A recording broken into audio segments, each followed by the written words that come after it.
fair. There we go. So good morning, everybody. Thank you for taking the time to come to us. Sorry, I'm just going to try and get back so we can all squeeze in. So yeah, thank you for taking the time this morning to come to our Year 2 SATs information session.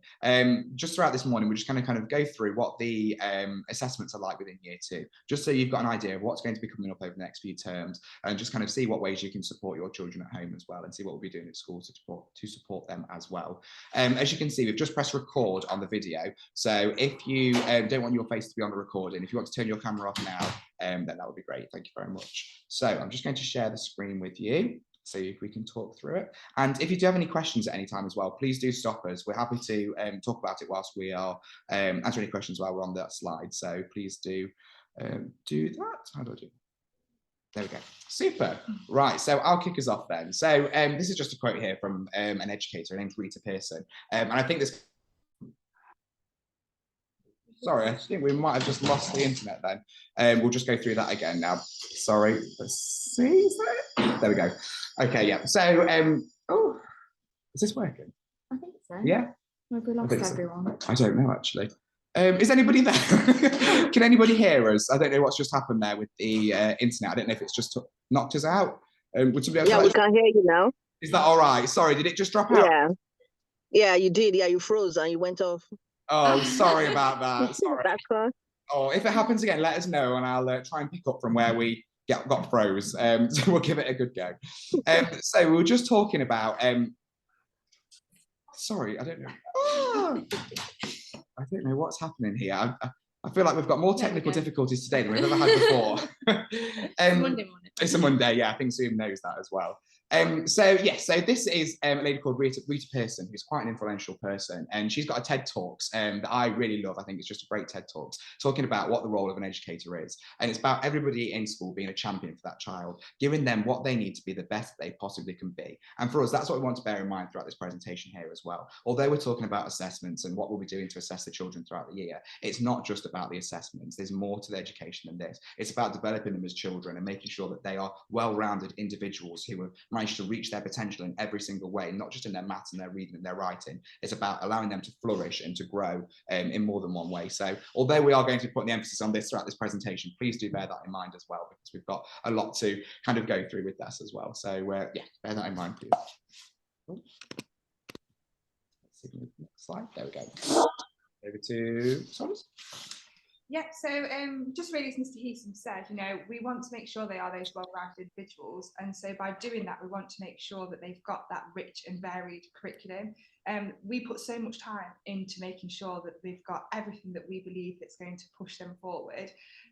So we just want to kind of emphasize that, and just, yes, this is unfortunately part of what they have to do, but actually it's not just about that. We look at them as a whole child and make sure they've got all those skills, that knowledge, and just that kind of what's my word? It's like that broad, like the broadness of it. Yeah, to go to that wider world and make sure that they can be the best that they can be when they get, you know, older, and then actually into that adult life, really. Absolutely, yeah. And we know that there's children that want to go into different things. Like Mary, I can see you. I know Evelyn's always wanted to be a vet, hasn't she? Whether that's still the case or not, I don't know. Yeah. Yeah. So, you know, it's not just about doing the reading, the writing, the maths. We know that's going to give them the skills they need to be able to access that, but also having that breadth of everything else. You know, we're not going to narrow the curriculum just to get towards the SATs. You know, we're going to make sure the rest of the curriculum can continue as well. It's Miss Leamy. I think we kind of just talked about that there as well. So that's just kind of our statement there, talking about what we really want to do to support our children holistically. So I'll just go through here. I missed that top one out there, so do you want to have a little talk through some of those? So they used to have, they used to get given a level, so it'd be 3, for example, 3, 4, or 5, which has now been, we've taken out, we're not doing that anymore. So now we have a thing called scaled scores, which means it's quite hard to compare the assessment of previous years with the current year, if that makes sense. Yes, this is something that was introduced way back with the new curriculum. So this is something that was introduced in 2016. So if you've had children that have been previously taught through the old curriculum, this is a different way to that one. Yeah. So, but your child will still be taught with the highest expectations and will recover all required elements of the curriculum similar to previous years. The new curriculum is more rigorous and sets high expectations, which all schools have had to work hard to meet since the beginning of last year. So yeah, that's is all very new to me as well. I've never been in year 2 before, so I'm learning as well through all of this. Yeah. Yeah. So what we'll get with this is there are 2 elements that the children will be assessing against. So we've got the test, which are the SATs, they're the standardized assessment tests, but also then we've got the teacher assessment framework as well. So these 2 assessments go hand in hand. So we were talking about the test, which will be this element just here, but also that goes alongside assessments that we do in class as well. So we'll come across the criteria in just a couple of minutes that we'll be assessing against there. But the SATs kind of what we're doing in class as well. So it's okay for us to say, oh yeah, we've done a lesson on addition, they've done really well, they've understood it, but then the SATs will come back and say, okay, now we've done everything, we've gone through the whole curriculum, we're going to come back at the end of the year and assess everything they've done throughout the year now. So have they truly mastered that? Have they truly remembered that there as well? So the SATs will be taking place at the, I think it'll be about May time, I think the window is. So you've got the month of May to be able to do them in. So in that window, we can choose when we want to do it. So it might be a case that we do a whole class activity, we might do small groups, we might do one-to-one for some children. It's just us working out what would be best for that child to allow them to be successful in it. So if a child might need a little bit more support, encouragement and a bit more care in that instance, we might say, let's put you in a little nurture group and we can go through this together and support you with that. Now, obviously, we can't give them answers and we can't necessarily read things out to them, but we can be there to kind of encourage them and motivate them along with that as well. So the SATs that they'll have a reading paper. This one, there is, now the reading papers, there's 2 reading papers. There's paper 1 and paper 2, and we'll show you an example of that in just a couple of minutes. Then there's also an English grammar spelling test. Now, this is an optional one, so we don't have to, it's not available, but as a side of it, it's not what our children need at this time. We can assess the children's grammar, punctuation and spelling, also known as SPAG. So for us, it's not necessary. I'm going to just do something. Sorry, there we go. Sorry, guys, I'm just going to put some people on mute if that's okay. Sorry. Oh, sorry, Becca, I've asked you to unmute. There we go. So then also there's maths papers as well. So within the maths papers, there'll be another 2 of them, and there'll be an arithmetic paper and a reasoning paper as well, which we'll come on to slightly later. So yeah, they'll take place in May. I'm jumping ahead of myself. So I'll pass over to Miss Holness. So our reading paper will have paper 1, and what that is usually between 400 and 700 words. So the children will have a paragraph of text, 1 or 2 questions underneath, then another paragraph of text, more questions, and so on throughout the paper. Paper 2 is a lot harder, where they've got longer passages and they'll have to read a good chunk of text and then go on to answer the question. So it's sort of that extra step in their retrieval and being able to go back and actually find where the answer might be to that question. Each paper is worth 50% of the marks, and they get around half an hour to complete them. It's not, you know, a test of how quickly they can get through them, so it's not strictly time, but it does have to be around that half an hour mark. It can cover a variety of texts really, so poetry, fiction and non-fiction, and it will test their comprehension skills, their understanding. So we're looking at all those things we do in school with the VIPERS, so the vocabulary, the inference, the retrieval. Paper 1 is typically heavily retrieval questions, and then paper 2 is those harder sort of inference questions as well, and looking at summarising the text. Yeah. So yeah, with paper 2, it can be a little bit more daunting, can't it? We were having a conversation the other day about it and just kind of talking through it, and it can be a little bit more challenging with that one. So we'll really be focusing to make sure the children can be successful in that paper 1 initially, showing them how they can answer that, how to go about it, before moving on to that paper 2 there as well. So yeah, we'll give you a couple of examples in just a moment. Oh, and is it by magic? Ta-da! So this is an example of a paper 1 here. So this one's from a few years ago. So as you can see, this is a non-fiction text here. So it's all about ants. So what the children have got, you can see they're quite nice, to be fair. I know this sounds a bit strange, but as far as tests go, there's lots of like nice pictures. It's all in bright colour, and it's quite eye-catching as well. So there's often things that will grab the children's attention.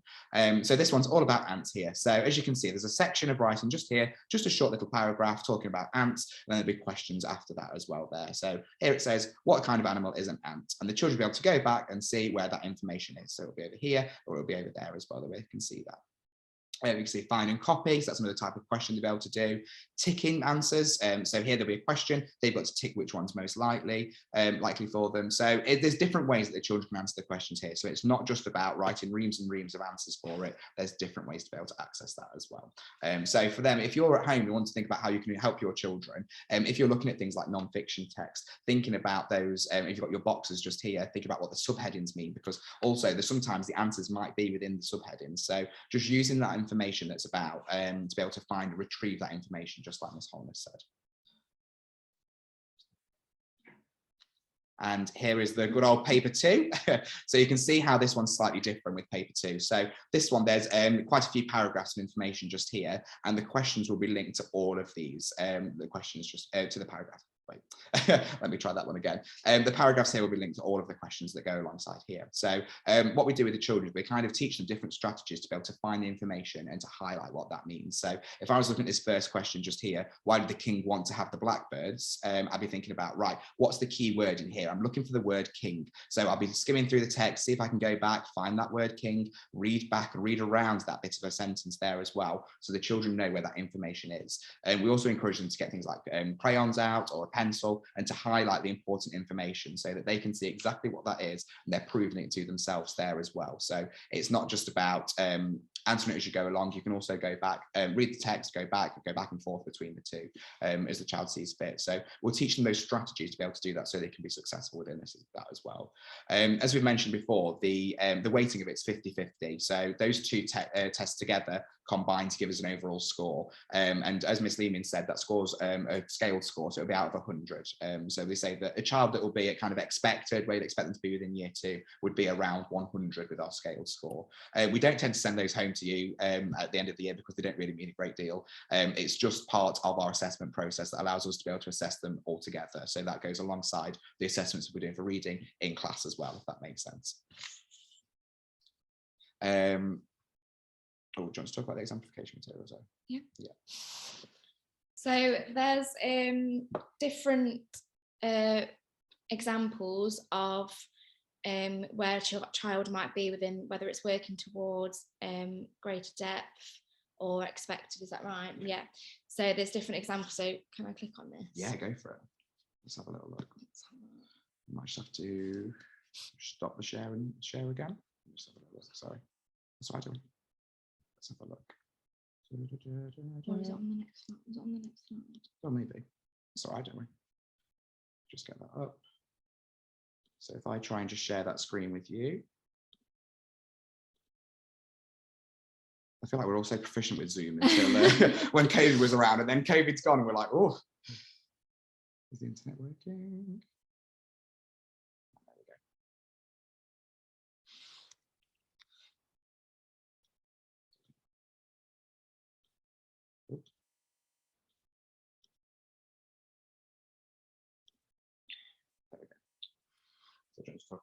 So this is just an example of a child who's working at the expected standard, so where we would expect them to be in year 2, doing a bit of slight reading test to see where they are with their reading.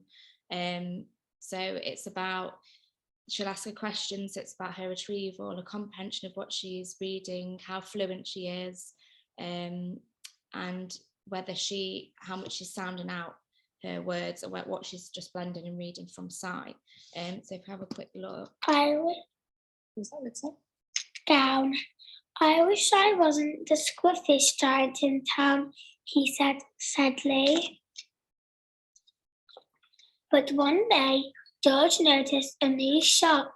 It was full of smart clothes, so he bought a smart shirt, a smart pair of trousers, a smart belt, a smart stripy tie, some socks with diamonds up the side, a pair of smart shiny shoes.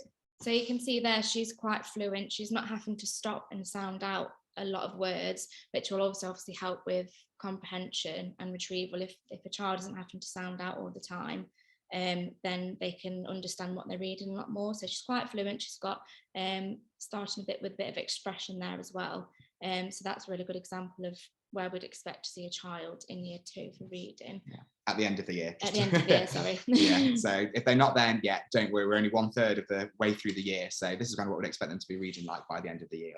And if anyone can guess what the text is that she's reading as well, you definitely get bonus points. I'm sure you should all know this book, The Smartest Giant in Town, which the children do absolutely love as well. So it just gives you an idea. So we'll share those links with you as well after the meeting, so that you guys can have a little look at them and you get an idea of what your child's reading will look like, or hopefully look like by the end of the year. Okay. Let's have a look. Can you see the screen? Yep. Right. Or is it me? Is it me? Right. Okay. So we'll just talk about the reading then. Now, the writing. Sorry. Now, with the writing, there's not a test for writing. So we're not going to sit the children down in test conditions and go and get them to write a story or something like that. And for us, what we'll do is it's through the teaching that we do within class. So what they can do independently after our teaching that we've done with them. So we're making sure the children can write for a range of different purposes.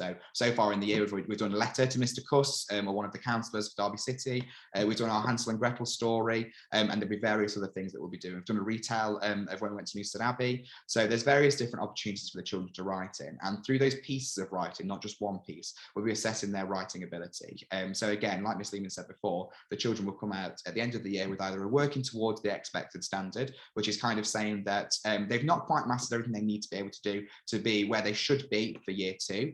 Expected is saying they're exactly where they should be for year 2, and then working at greater depth within the standard is saying they've kind of gone above and beyond that. They've gone deeper within that standard, they've gone broader with it. So they've excelled within the area there. Now, again, it's important to remember, although we've got these working towards expected greater depth, every child is different. It's not about comparing children all together, although we have to do that because it's something that we're told to do.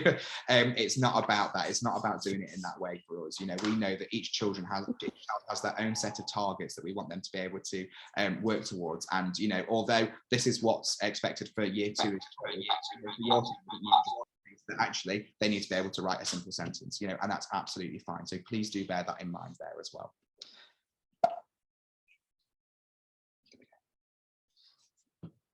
So now we're starting to look at the TAFs, so the teacher assessment framework. So we look at these, and again, we've got one for towards the expected standard, one for the expected standard, and one for the greater depth standard. So they're just pointers on what the child should be able to do to be within that band. So for example, here in writing, a child who is working towards the expected standard needs to be able to form those sentences independently, should be putting their capital letters and full stops in, maybe not consistently, but starting to be able to do that by themselves, spelling some of the common exception words, forming their letters. So this is a massive thing. This is why I've got a massive push at the moment on handwriting, because to get to the expected standard, actually the children should be able to be forming those letters correctly, making sure they're set in a line. And they've probably come home and spoken to you about ascenders, descenders and sandwich letters, and we're really trying to teach them where the letters should sit on the line, and then using space in between the words as well. Yeah, and it's those lazy letters, isn't it, as well? I always say they're lazy letters. I say that's a lazy B or a lazy M. And it's kind of, if your child kind of drops into bad habits, they'll end up forming the letters incorrectly. So like for an M, for instance, instead of going down, back up, over, and flick, sometimes you'll see children that start at the bottom of the line. So they'll kind of go up, over. And I say that's kind of like a lazy way of writing. And as you can see, even for get to the working towards standard, every child needs to be able to do that. They need to be able to know to start an M in the right place, to go down, back up, over, and flick. Same for a letter B. Sometimes you get children that might do a B where they go down and around like a 6, but we need to be able to go down, back up and around. And we say it's really important, sorry, Miss Holness, we say it's really important as well, when they start to do joined writing, they need to be able to start and finish their letters in the correct places so that their writing can join fluently. So this is kind of like the precursor to that. So if they can form the letters in the right place, starting and finishing the right places, when it comes to joined handwriting, they'll be fluently able to do that there as well. Is that everything? Yeah, that's all of those. Yep. Super.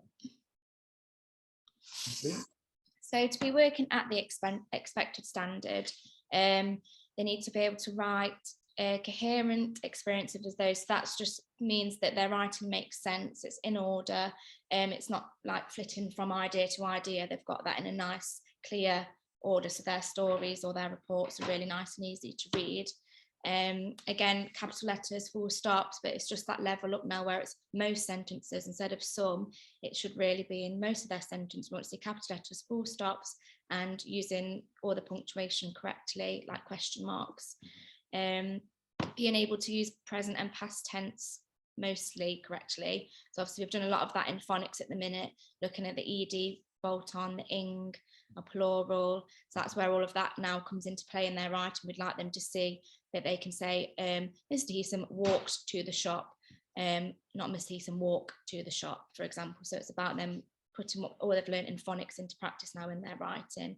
And that includes the irregulars as well. So when we've kind of gone through, like with swim, for instance. Yeah, that's a big one, isn't it? Yeah, I think at this age as well, children, if they're kind of saying that in their speech, they might say, oh, I swimmed after school. Yeah. You know, for us, it's really important to say, oh, you swam after school, did you? So we're kind of not saying, oh, you've got that wrong, do it again. We're just kind of modeling them to that correct way of doing it. And that's fine for you to do as parents as well, you know, just to kind of model to them that correct way of using the past tense. And it is sometimes they just need someone else to read their sentence out for them, and they will say, oh, actually, that's not quite right. They do pick up on that, which is really good. So using coordination and some subordination, so that's joining their sentence together. So and, but, so, because, if, that, so just making their sentences a bit longer by using those words. Spelling, so making sure that their what they write is phonetically not phonetically correct. So they might not spell it exactly right. So let's say they're spelling mean, they might spell that M-E-E-N rather than M-E-A-N, because it is phonetically correct. But we do want to see that some of those words are being spelled correctly. It's quite a big thing, isn't it? I think you can see, like with the many there as well, that many of the words should be spelled correctly. So although you can, like you say, Miss Leaven, that some of the words will be, might still be phonetic. And for us, that shift from year 1 to year 2 is now actually the amount of the experience children have had with their writing and their reading as well. They should be able to look at their reading and go, at their writing and go, actually, I know that mean, oh, do you know what? I read it in the book the other day, and I know that it might be mean being E-A instead of double E. So it's kind of encouraged them to make those decisions as well, and get them to go back and say, does that look right to you? Does that look right? How you spelt that? And they're like, no, that's not right. So just getting them to kind of look at it. And then just a step up with the common exception words. So now it's spell many common exception words rather than just a few. So they're a really good thing to practice at home. And then capital letters, making sure they're the correct size and orientation in relation to one another. So making sure the capital letters aren't the same size as the lowercase letters. So they need to be nice and big. There needs to be a nice clear difference between a capital letter and their lowercase letters. And then making sure the spacing reflects the size of their letters. So we don't want to see really big spaces, and we don't want to see tiny squished up spaces. So again, it's just that handwriting, but to the next level now. We're thinking about different sizes and making sure that reflects in their writing. That makes sense. Yeah, super. Okay, and then we've got the GDS one. So this is working at greater depth. So to be able to get to the greater depth standard, you need to be able to do all of that that's in the working towards, all of that that's in expected, and all of this within greater depth. And the difference here as well, in previous times with assessments, it was kind of a best fit situation where you could say, well, they can do most of this, so yeah, we'll say they're greater depth. Whereas now the emphasis is really on, you need to be able to do all of these things. You'd satisfy every bit of this criteria to be able to say your child is definitely here. So the difference here is moving on and thinking about the language choices that they use. So when they're reading or they're listening to things, like we've been doing Hansel and Gretel at the moment, and one of the phrases they came in, it was saying that the family entered a famine, and it's interesting to see the amount of children that then when they've written their own stories have gone, oh, the family entered a famine, and that's them drawing on the experiences they've had to be able to inform their grammar and their writing. So it might also be a case of saying that in year 2 we don't teach speech marks, it's not in the curriculum, but if they've done their reading, they know, actually, I use this sign and this sign here around my speech, I'm going to put that in my writing as well. That's that kind of going above and beyond. We're not explicitly teaching that to them, but they're absorbing it through all that they do. So we might encourage them and say, oh yeah, that's a good idea, you can do it like this, but it's them having a go at that themselves. Making simple additions, revisions, and proofreading their writing. So going back, reading it, does it make sense? Can I add an extra adjective in here? Oh, I've used swimmed instead of swam, I'm going to go back and change that to make it make sense. Using the punctuation mostly correctly taught at Key Stage 1. So that includes things like commas, using apostrophes for contractions, so like can't, but also for possession. So Miss Leeming's hair is blonde. I have to check, sorry. I know we need my roots too. So it's using those things there within their writing as well, when it should be. Spelling most common exception words, using the suffixes that we teach. So within our phonics, we're starting to look at these more and more now. So we've already taught the ly, so looking looking at adverbs like you ran quickly. So it's using these in their words as well. And also then using the diagonal and horizontal strokes needed to join some letters. So it might be fine if a child writes the word some, they might join the S to the O and then stop and leave that. And that's fine because they're not using it all the time because they're not confident with that yet, but also, you know, they're starting to kind of use what they're learning within class. So we are teaching how to join letters at the moment. And I'd say quite a good chunk of children are using joined writing, aren't they, at the moment? So, you know, that hopefully will come naturally to them. So I'll just quickly go through this, guys, just to show you. This is an example. I'll put this available to you as well, so you can see it afterwards. This is just an example of what working towards the expected standard writing would look like, and this is the exemplification material that's provided by the government. So this is kind of gives us an idea of what we are expecting the writing to look like. So this here is for working towards. So just have a look at some of the letter formation that we've got here and the sizing. So I can see the N's taller than the E here. So really they should be the same size to be expected. I think about the spelling, so I can see near is spelled N-E-E-Y-E-R, where really you'd expect a child probably be able to be spelling near N-E-A-R by now. So it's just having a look. Swimmed, oh, swim's coming up a lot today, isn't it? So think about that past tense as well. So it just gives you an idea. This is one for expected here. So you can see the difference in the writing. I can see some conjunctions here that they're using. I can see they're using full stops and capital letters more consistently within it. Got an exclamation mark, and that consistency, the coherency of the writing as well will hopefully have improved.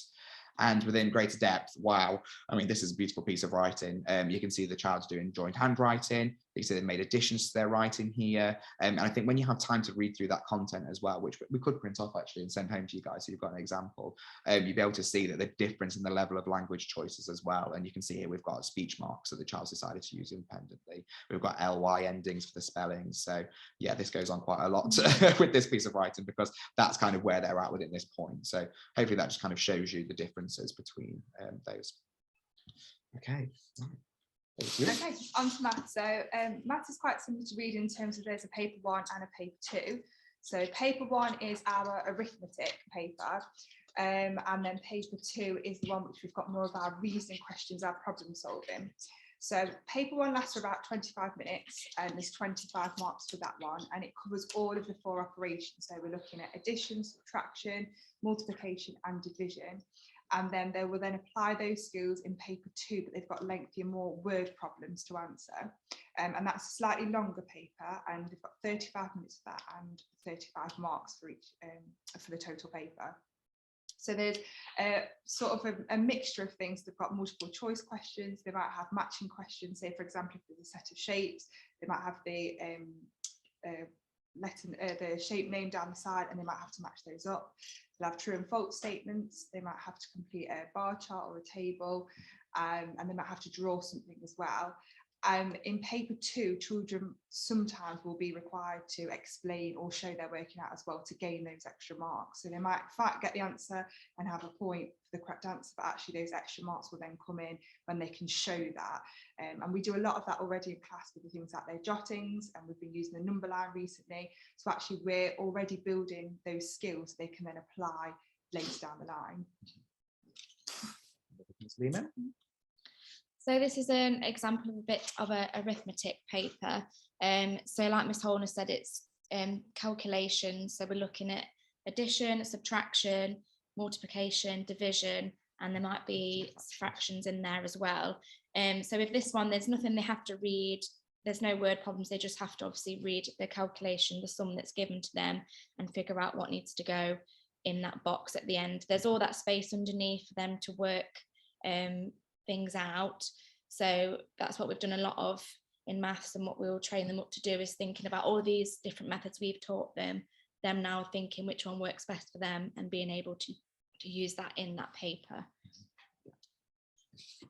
And then for paper 2, so this is the reasoning one just here. So you can see it's kind of presented slightly differently. So the first couple of questions we can read out to them. So we're not assessing the child's reading ability, we're assessing their maths ability within this. So the first ones are literally something that we'll read out and we'll say, blah, blah, blah, blah, blah. What does this number show here? So it might say, work out what this number is. So they'll count up the 10s, count up the 1s and see what it represents. As they get on, the questions get more difficult and get more complex. But if a child does struggle with their reading, we could read out the words, but not the numbers. So we could say there are, and leave a gap for the child to fill that in there. So my child might say 20, we'd say balloons, they'd say 7 balloons fly away. How many balloons are left? So they've got to work out what they've got to do there. So they're looking at that and saying, how many are left? They're flying away.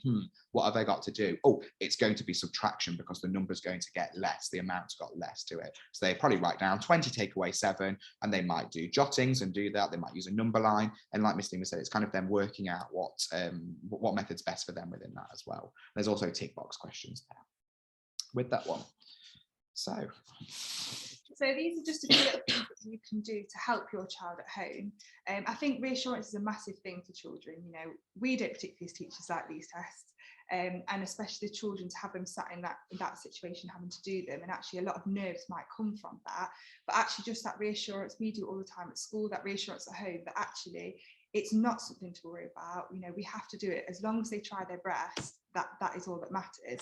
And lots of praise and encouragement as well, and not sort of putting pressure on, oh, well, you need to get this because you've got to get it for your SAT. Actually, that's just going to create more nerves, and things they probably do now, they'll feel quite pressured on the day. Ensure that they've got the best attendance possible at school. Obviously, we're always saying that anyway because it's so important, but particularly at this time of year. We are going to be sending home obviously our usual target work, our spellings as well, and then there might be other additional bits that we spot actually your child needs a little bit more practice on X, Y, and Z. We might be sending that home, so just support them with that. And obviously if there are things, because methods change even from when I was at school, you know, how I'm teaching now to my class is very different to how I was taught. If you need any support with that or are not sure how to do it, please just feel free to come and ask one of us, and we can give you an example or show you their book, so actually when you go away at home you're teaching the same thing and they're not becoming confused.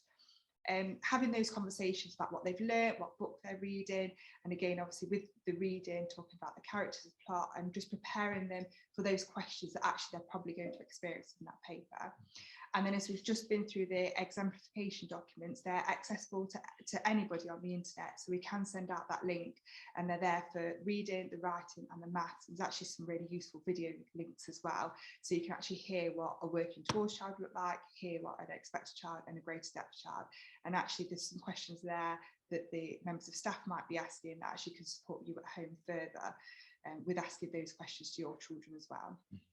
I think as well, just a couple of top tips as well, is just saying that we're not going to be mentioning the word SATs to the children. We're not going to say to them, you are going to sit your SATs, you are going to do a test, blah, blah, blah, blah, blah. It's something that just kind of becomes part of their provision that we do with them. So, you know, leading up to this, we'll be going over some of the previous papers and looking at them. So please don't spend a long time working those previous ones out with your children. You can access them online to have a look at, but please don't work through them, because we'll be using that as a way of coaching the children to be able to answer the questions as appropriate with that as well. So yeah, so we'll just say to them, we're going to do a little special booklet, and the most exciting part of it is mostly that it's in colour instead of black and white, so the children do quite enjoy seeing it in colour for the first time. So yeah, so just keep it like that as well, please, if possible. Don't put that pressure onto them, and we won't do that as well. I think that'll help to make it a lovely experience. Miss Lehman? Yeah. So how to help with your child with reading at home. So first and foremost, obviously the most important thing for us, especially as a school, is that enjoyment and love of reading. If they don't enjoy reading and they see it as a chore and a task, they're not going to want to read, and they're not going to develop those reading skills. So please make sure that they are enjoying, and it's an enjoyable experience, and it's not like you must read and try and make it as a nice enjoyable experience for them. You can help them develop their fluency by looking at that teacher assessment framework that we've mentioned in that short little clip we saw of that little girl, to see where they should be at the end of the year with that. Talk about the story before, during and afterwards, thinking about the plot, the characters, their feelings, the actions, or how do you think that makes them feel? How does that make you feel? Getting all those Viper skills in there. Prediction as well. What do you think will happen next? Can they use what they've read in the text to come up with what might happen next? Can they use the front of the book to predict what might come up in the book? And that inference as well. What do they know? What experience have they had that they can link to that book as well? Look up definitions of words together. I think the children always love doing that. If they come across a word that they're not sure about, instead of just telling them, it's always nice to show them. We always, in phonics, if there's a word that they're not sure about, we get the iPads out and we have a look and we say, oh, this is what it looks like, this is what it means, just to make that a bit more exciting and really develop their vocab. all reading is valuable, so it doesn't just have to be stories, it can be anything, fiction, non-fiction, newspapers, magazines, poetry, TV guides, anything that they take a particular interest in as well, because then that will come with that love of reading too. You know, we're all very different, we all enjoy different things, so make sure you give your child the opportunity to read something that they really like to read. And the Literacy Shed has lots of fantastic clips which will help to bring on their vocab and develop their reading skills as well. Just some suggestions with writing as well. We'll be sending spellings home each week, and again, that's just making sure that the children can practice the rules they've been learning within their phonics lessons. So just having a go at those, and we'll also send the common exception words out again for you for year 2, so you can practice those at home as well at your leisure. Just think about making it fun. You know, you could have it. I love a good treasure hunt. You know, hiding them around the house. Can you find the word because? Can you find the word whole? Oh, have a go. Can you write it more times than mum can in 20 seconds? You know, just little games like that to keep them motivated, engage with that as well. Looking at their letter formation, just making sure they're starting and finishing in the right place. Write together. You know, when we're writing with the children, we'll always do a piece of writing with them to start with before we expect them to write. You know, we won't just say, right, off you go, write a story. We might say, well, let's write a story together. What shall I do? I'm going to start my story with, oh, once upon a time. So they can see that thought process. Just conscious of the time, and we're probably going to kick this off in a second. So if we do get kicked off, I'll put another link onto Dojo, okay, just so you can join us back again. I'm so sorry it's gone over. Magpie ideas and phrases as well. So if you see in stories something that's interesting, some nice language, take those and remember them, so they can use them later on. And yes, and like Miss Lima said about, you know, the children who enjoy reading and have that experience often become good writers as well. Reading skills tend to come before writing skills, so just bear that in mind there as well when praising those successes. To you, Miss Lima. And then for maths, so play mental maths games, counting forwards and backwards. We're now this week moving on to counting in 2s, 5s and 10s, so that would be really good. There are some also nice online games that the children can access as well, which will support them with that, and they might find it a little bit more fun. Continuing to practice their place value skills. So obviously this